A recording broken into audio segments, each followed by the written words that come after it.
É o Daniel, primeiro anuncia pro mar. Nós tá no podcast da bagunça. O meu parceiro não se assusta. Isso é o podcast da bagunça.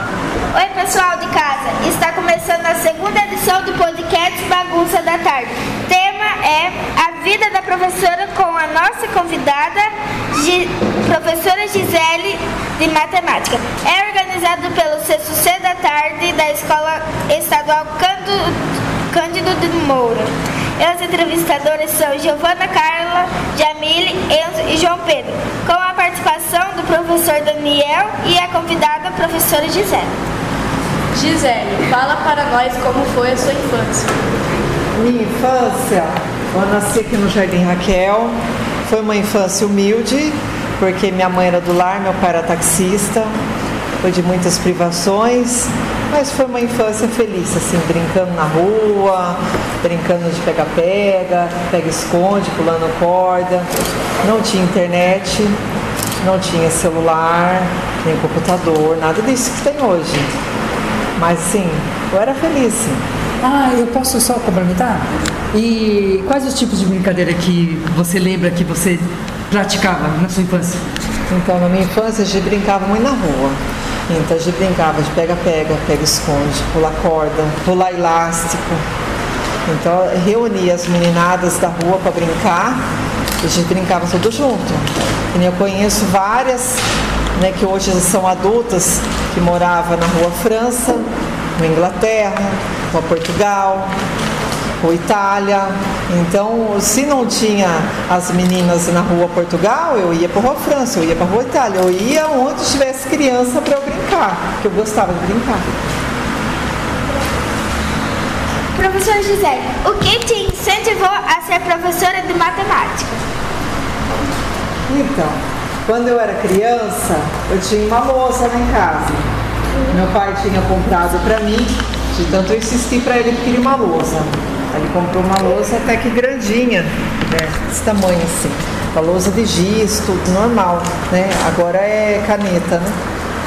E eu lembro que eu era filha única nesse tempo, então eu brincava sozinha na minha louça. Eu fingia que eu estava dando aula para alunos imaginários. Se minha mãe me chamasse durante a brincadeira, eu falava assim: ô mãe, você está atrapalhando minha aula, mãe. Eu estou dando aula para meus alunos, olha eles aqui. Aí eu falei: que aula, Gisele? É aqui, olha, eles estão sentados aqui me vendo. E ali eu dava minha aula. É desse jeito. Nossa, desde muito pequeno você já tinha esse sonho? É, com uns 9, 10 anos. Mas você queria dar aula de matemática mesmo ou de qualquer matéria? Então, na época, eu achava bonito o trabalho de professor em si. Eu achava bonito o ato de ensinar, até hoje eu acho bonito.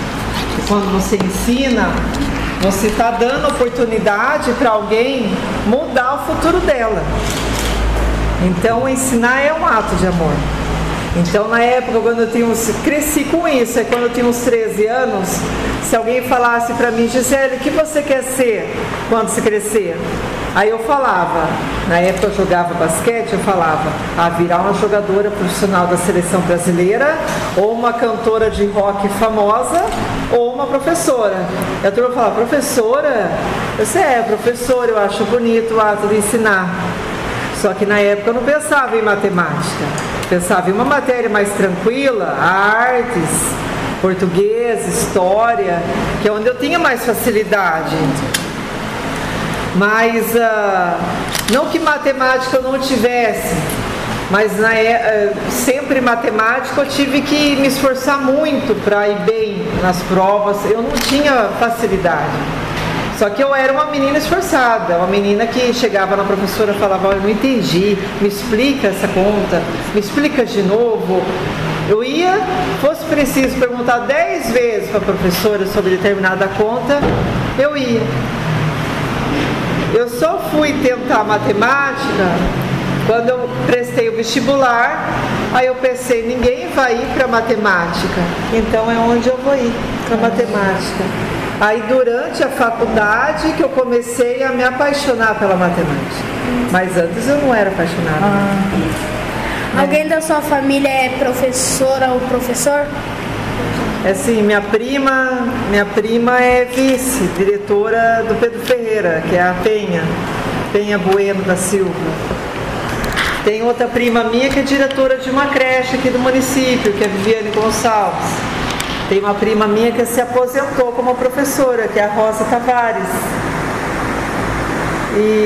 Você vem de uma família de educadores. E tem outro primo meu que ele dá aula em cursos preparatórios para concurso, que é o irmão da Penha, que é o Didi Benedito. Com quantos anos você começou a gostar de matemática? Com quantos anos?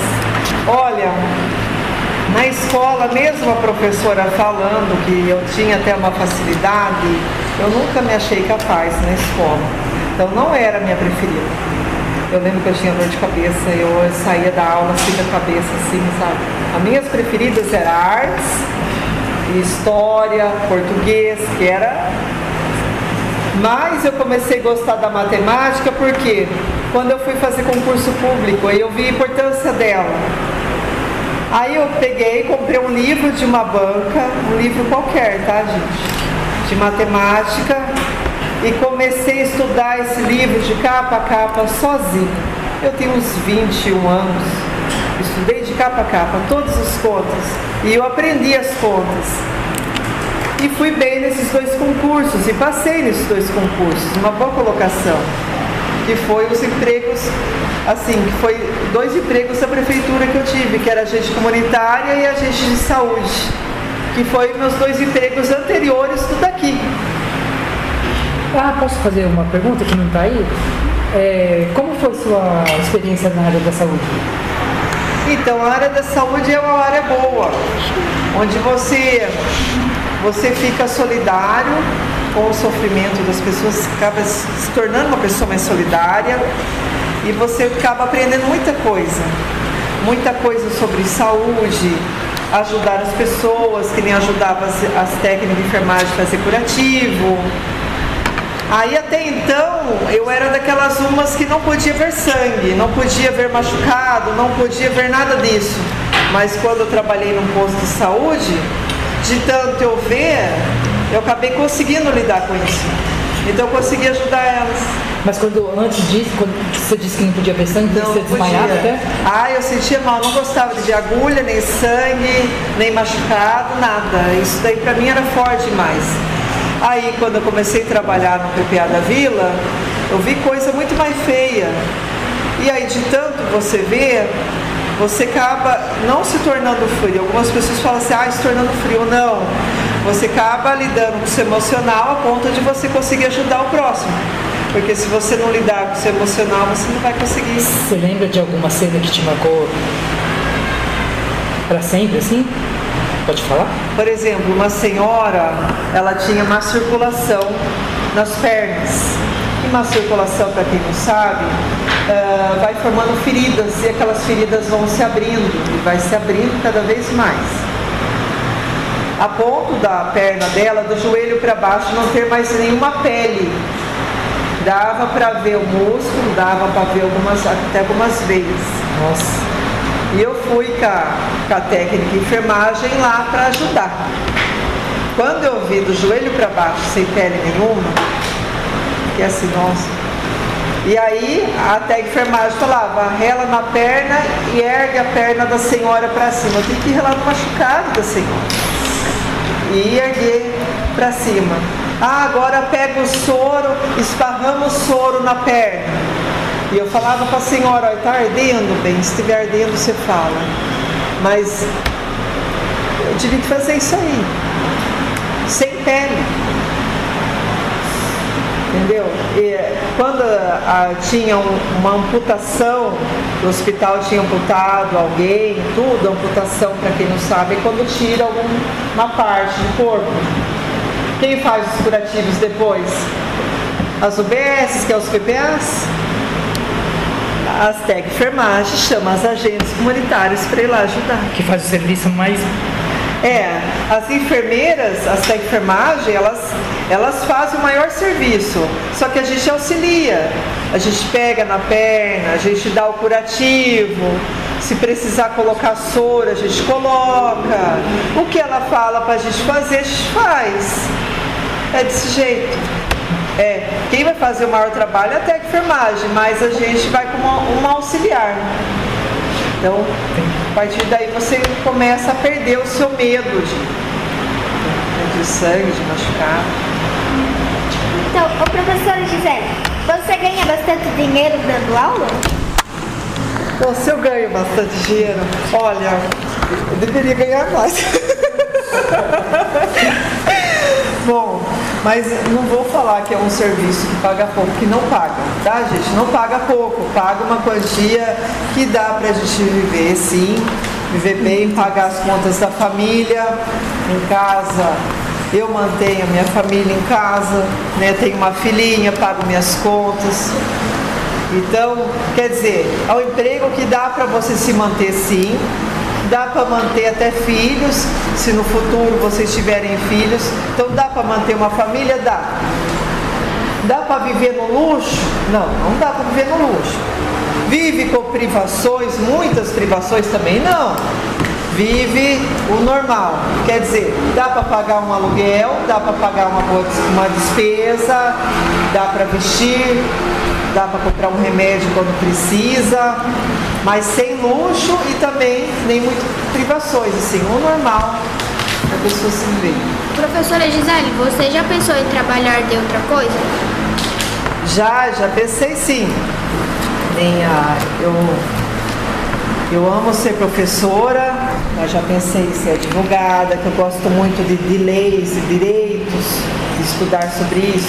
Já pensei em ser médica, porque eu já trabalhei na área da saúde, então é uma área muito bacana que ajuda o próximo, então já pensei, sim. E você tem outro trabalho, além de ser professora de matemática?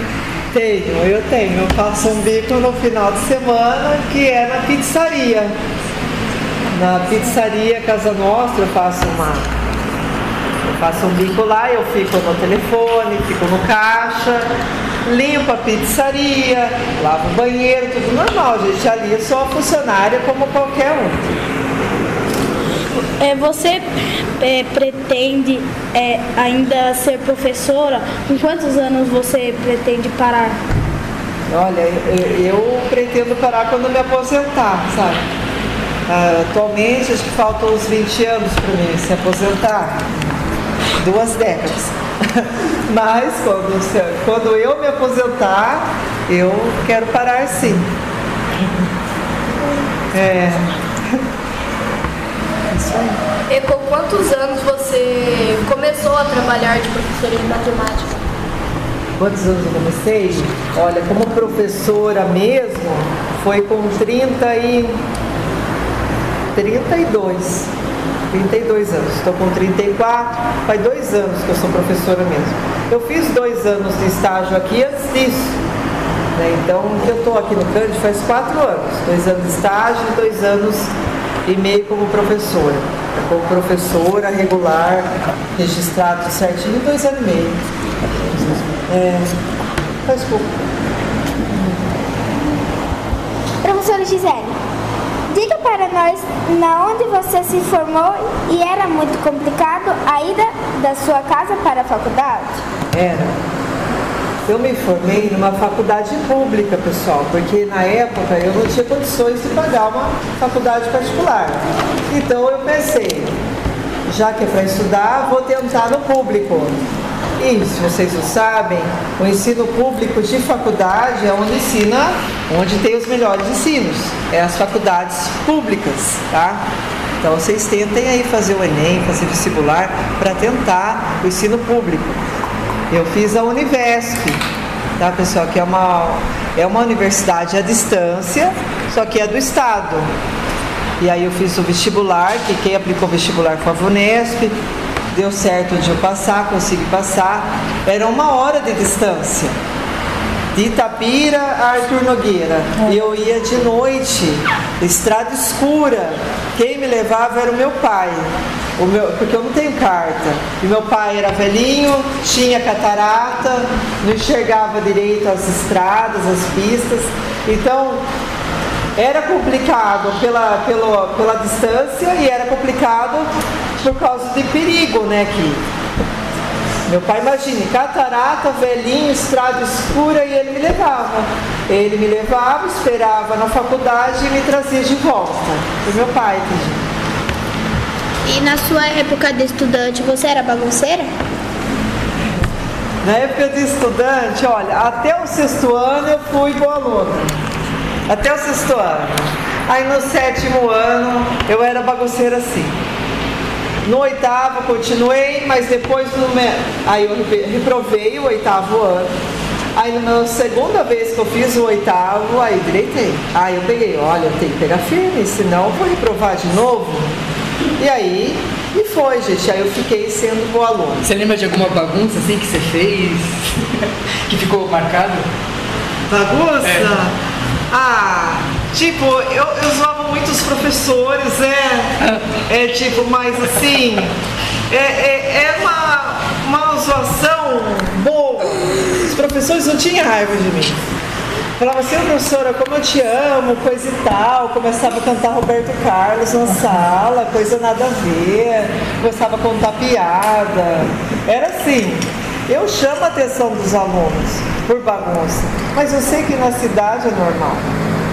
E eu fui só endireitar na segunda vez que eu fiz a 8ª série.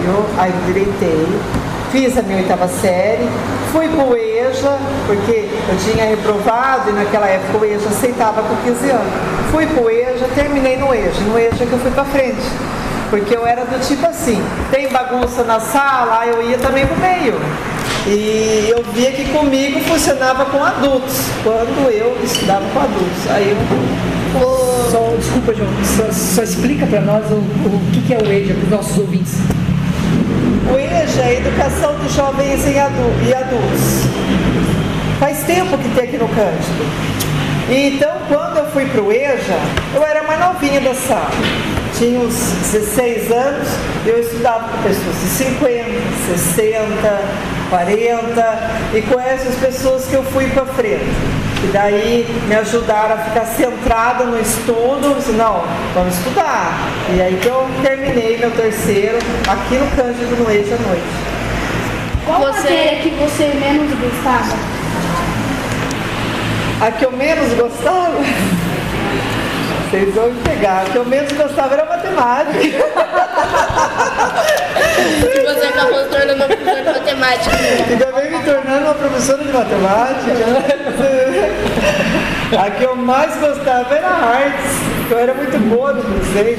Você desenhava bem? Eu desenhava muito bem. E você parou de desenhar? A correria do dia a dia, né? Mas ainda assim, assim, se for preciso fazer um desenho, sai muito bonito. Sai bem. Eu pintava bem, mas a que eu menos gostava é matemática. Eu tenho que botar a cabeça pra pensar. Hoje é o que eu mais amo. Vivo da matemática. Olha. Tem mais perguntas? A merenda da sua escola na época era boa? Era boa. Não, assim, não era tão boa igual é hoje. Mas era boa. Era sopa, era um risoto, mas era boa. Uma coisa que eu fazia, que vocês vão achar engraçado, assim, eu tinha 12 anos, eu estudei aqui na 5ª série, quando eu fui para a 6ª série eu voltei para o ESO, depois voltei aqui para o Cândido. Então nesse tempo eu estudava no ESO, no 6º ano. E aí eu tinha minhas amigas que estudavam aqui no Cândido à noite. Então eu de bicicletinha com 12 anos vinha aqui no Cândido à noite. A merendeira acho que gostava de mim, né? Porque ela abria o portão toda vez que eu mentia que eu ia conversar com alguma amiga minha na hora do recreio. Eu chegava e falava assim, olha, eu vim conversar com uma amiga minha aí na hora do recreio. Ela falava, tudo bem, pode entrar. E eu entrava e comia a merenda da noite. Aí você vê, e eu estudava de manhã. E conseguia fazer isso? E conseguia, comia merenda aqui à noite, toda noite. Eu vinha aqui para comer merenda. E qual era a sua comida preferida da merenda da escola? Olha, sendo comida eu gostava. Era desse jeito, eu não tinha comida preferida. Porque naquele tempo as merendas eram mais simples. Era risoto, era uma sopa, mas eu gostava. Tanto você vê, Eu de noite, eu não era aluna aqui, vinha aqui de bicicletinha, 12 anos, e falava com a merendeira. Eram outras merendeiras que trabalhavam aqui. Disse, olha, eu vim conversar com uma amiga tal, não sei o quê. Ela caía no meu assunto, abria o portão e eu comia merenda. Depois que eu comia merenda, eu ia embora. Era desse jeito. Ô professora, você gosta de dar aula no Cândido? Amo dar aula no Cândido.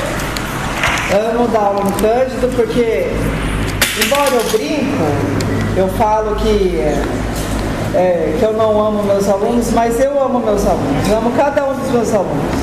Amo todos eles. Até os bagunceiros eu amo. E gosto de conhecer a família. Amo dar aula aqui no Cândido. Gosto dos meus colegas de trabalho e gosto de dar aula na escola ao qual eu estudei. Então, para mim, faz parte aqui do meu coração. E qual da sua sala você considera mais barulhenta? Mais barulhenta? É. Sexto B. Sexto B? Sexto B. Ô, professora, e o porquê? Porque eles conversam muito durante a aula. Nossa, o sexto B. Eles fazem muita bagunça? Muita bagunça. Talvez porque seja uma sala mais cheia? Mais cheia tem que ter uma paciência, muita paciência. Eu tenho paciência, então, assim, de vez em quando eu fico nervosa, mas eu tenho paciência. De vez em quando. Entendi, professora. E você tá gostando do nosso podcast Bagunça? Tô amando, acho legal essa ideia, eu acho que vocês são bons entrevistadores, gosto da ideia de vocês. E o podcast Bagunça, ele acrescenta muito na vida dos alunos, porque através das experiências de vida das pessoas que vêm aqui contar a história, isso acrescenta na vida de vocês. Que nem eu tô contando coisa minha pra vocês que vocês nem sabiam. E vai ficar muitas coisas. E que vai ficar muitas coisas. Nossa, a Gisele ia pegar merenda de noite e nem estudava lá. Olha pra você ver. E eu ia pegar merenda na escola à noite e nem estudava aqui à noite. Tirava sarro dos professores. E numa época que andar à noite na rua era perigoso. Se hoje em dia aquele tempo era pior. Aquele tempo o bairro aqui tinha fama de risca-faca. Verdade. Eu lembro que uma vez que eu vi à noite aqui, um dos alunos estavam sentados ali no muro, falaram assim pra mim, se olhar muito pra cá é um tiro no meio da testa, desse jeito. E eu era uma criança. Era desse jeito. Então, a violência, ela, infelizmente, ela estava por aí. Só que graças a Deus comigo nunca aconteceu nada. E professora, assim, quantos anos você ficou trabalhando aqui? Olha, que eu estou trabalhando aqui faz 2 anos e meio, aí com o tempo do estágio que eu fiz, mais 2 anos, dá 4 anos e meio. E ô, professora, quantos anos você tem? Eu tenho 34. Nossa, não. 34. Vou fazer 35 em outubro. E voltando ao assunto da bagunça, você já chegou a levar uma suspensão por fazer bagunça? Ou levar xingo dos pais ou da própria direção? Eu não sei porque nunca os diretores chamaram meus pais. Eu acho que eu agradava as professoras. Ou tipo, dava uma de esquerda, dizia que não era eu. Sei lá, nunca foi chamado meus pais. Ô, professor, agora acabou o podcast da bagunça da tarde. Você quer deixar mais alguma mensagem, falar mais alguma coisa? Eu gostei da entrevista, viu, pessoal? E falando como eu gostei da matemática, comecei a me apaixonar pela matemática na faculdade, tá? Durante a faculdade eu comecei a aprender sobre frequência Fibonacci, como a matemática está na natureza, algumas contas, assim. Eu comecei a me apaixonar na faculdade pela matemática. E chegou ao fim do nosso podcast da bagunça. É isso, pessoal. Tchau. Até a próxima edição. Tchau.